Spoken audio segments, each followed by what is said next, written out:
Soul Eater's power system offers something very unique to the table in terms of its individuality, and I've already covered that in my previous video. And in terms of that individuality, we are offered many different souls that come in a bunch of different shapes and sizes and have different personalities, fighting styles, soul wavelengths, and their own unique properties. In Soul Eater, not a single character will have the same abilities, unless we're talking about techniques that a Meister would specifically use, or a witch would specifically use, or so on and so forth. When it comes to the individualistic characteristics of this power system and how said characters begin to use this power system, it goes a long way. Because Stein is a Meister, he's able to use a technique such as Soul Menace. Because Free is a werewolf and has Maba's Eye, his soul would actually take on witch characteristics, and this would give him a mixed soul.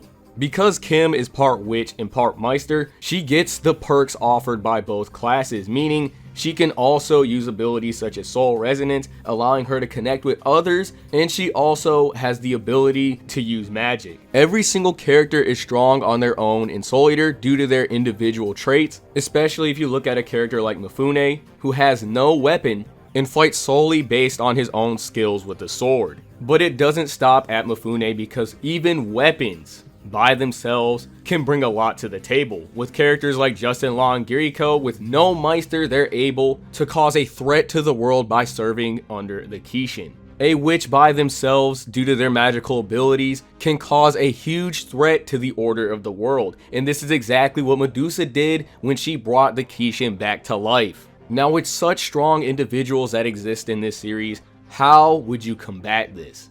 And the most obvious answer, and the most obvious part of Soul Eater's narrative that many people seem to overlook, is that when you're fighting a strong individual, it's always good to fight together. Not only does this power system reflect the overall themes of the series, and that theme would be how all of our souls are connected, and how our connections with each other and the things around us can inevitably keep us from being lost to madness and give us the strength and courage that we ultimately need. What exactly would be the culmination of this connection? And to that, I'd say a soul resonance. The soul resonance is the meat and potatoes of this power system. It makes everything come together in a way unlike anything you've ever seen in any other story. And that is all because of the connection between the weapons and their weapons meisters. And it is through this connection DWMA is able to take down these powerful individuals. And this is exactly why, compared to every other class in Soul Eater, weapons and weapon meisters are in a completely different league. Because they'll always take their own individual strengths and share them between each other. We have your typical soul resonance where the weapon and the weapon meister share their individual strength with each other. And we also have a team-wide soul resonance where multiple meisters and multiple weapons can share all of their powers together. Before we dive into the narrative aspect surrounding just how crucial this power system is to the series, I'd like to show you guys a more baseline and technical standpoint on how these powers are shared. So for example, on the technical side of things, I'm going to give you guys the rundown. When all these different classes and races begin to work together, something crazy happens. So Kilik is a Meister, but he's not just an ordinary Meister. The type of Meister he is a utility Meister, and because of this, he can hook into the wavelength rhythms of different weapons, allowing him to use more than one weapon type at a time. So for example, typically if you're a Sword Meister, you're going to be using swords.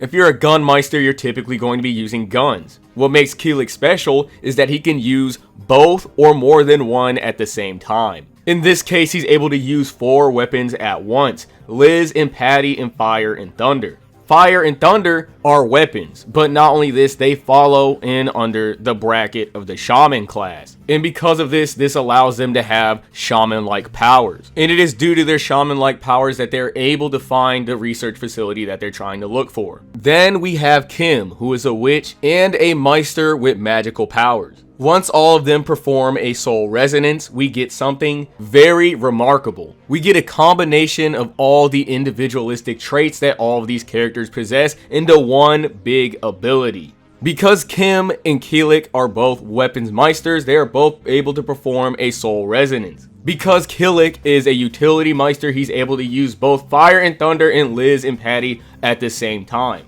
Because Kim is also a witch and a meister, she is able to use her magic during this soul resonance and direct her magical powers into Fire and Thunder. And because Fire and Thunder are shamans of the earth, due to Kim's magical powers, they are able to use their own shaman-like powers to perform a brand new attack, using Liz and Patty, as well as the magic that Kim gave them, to develop a brand new attack with their combined powers. And this combination only occurred due to everyone's own unique traits. If Kim wasn't a witch, she never would have been able to give Fire and Thunder magical powers. And if Fire and Thunder weren't shamans, they wouldn't have been able to use their shaman-esque abilities to this degree to conjure up the elements of Fire and Thunder and perform this massive attack. Through Soul Resonance, the multiple characters that are playing a part in the combination are all sharing their own abilities. Soul has the ability to transmit the wavelengths of the people that connect with him. He's only able to do this because of Maka's ability to use soul perception.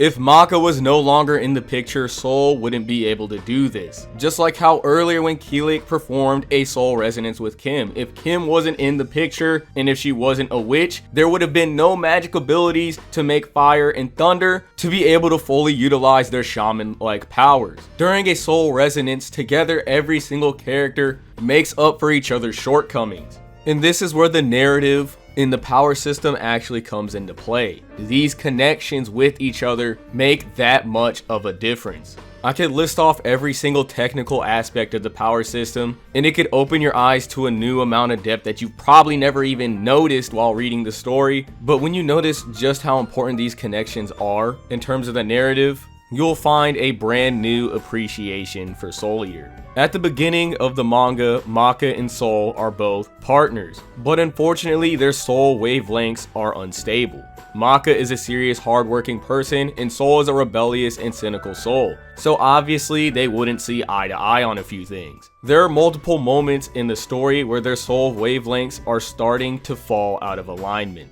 They have a connection, but sometimes it can often get rocky. But the one moment that changed everything in the story, the traumatic incident that occurred that would change Soul and Maka's relationship forever, would be the moment he jumped in front of Maka and protected her from Krona.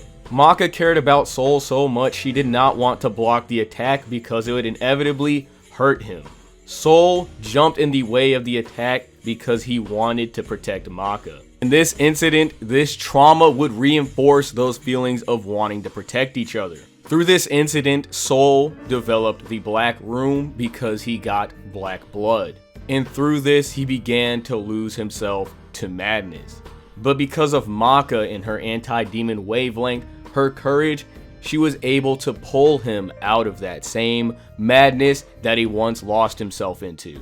Due to the unique properties of her personality, her soul, she was able to pull Soul out of madness and ultimately give him courage. Maka realized how strong Soul was after he jumped in front of her to protect her, because in this moment he ultimately had no fear of getting hurt, and she ultimately wanted to do the same for him as her Meister. If it wasn't for Maka, Soul would most likely lose himself to madness, but she makes sure that she can always pull him out.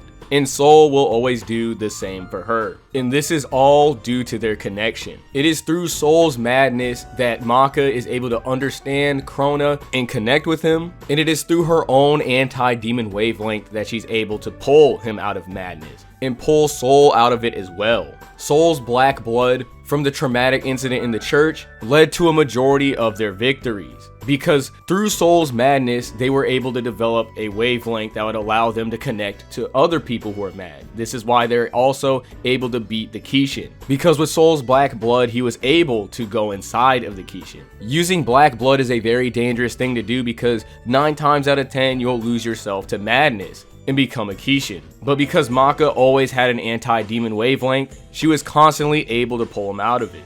Their connection is the reason why they were able to do all of these things. At the beginning of the story, it seems as though their relationship is unstable. But through the hardships that come their way, and through the courage that they find from each other during these same hardships, they begin to remember the one thing that connected them in the first place: soul's music. When humans connect to one another, they are stronger than they can ever be. Even right now, I'm connecting with you with this video. Do you have a favorite music artist that you like to listen to? A favorite video game, a favorite anime, or favorite manga? Your connection to that will ultimately give you strength to fight the madness that is around you, or maybe inside of you. And that same thing that you may like will connect you to others who just may feel the same way. And together, you guys will form a brand new form of courage.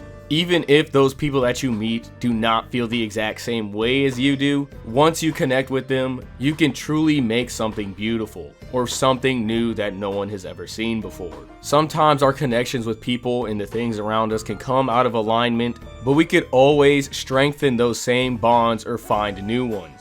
Because every single last one of us, even you as the viewer, brings something unique to the table when it comes to your soul. You might be strong as an individual or weak as an individual, but regardless, together, when we do make that connection, we will always be stronger than anyone who has no form of connection.